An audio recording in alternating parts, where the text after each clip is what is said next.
Dieses zu veräußernde gut gepflegte Vierzimmer-Einfamilienhaus steht im Kreis Pinneberg. Das im Jahr 1967 erbaute Objekt verfügt über 4 Etagen. Es wird über eine Gaszentralheizung beheizt. Das Haus verfügt über 2 Garagenparkplätze.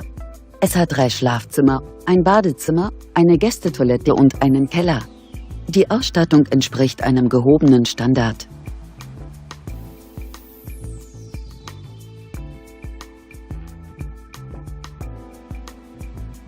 Auf einer Grundstücksfläche von ca. 896 Quadratmetern bietet das Gebäude eine Wohnfläche von ca. 130 Quadratmetern. Das Objekt hat einen Kaufpreis von 319.000 Euro. Gern beantworten wir Ihre Fragen. Kontaktieren Sie uns.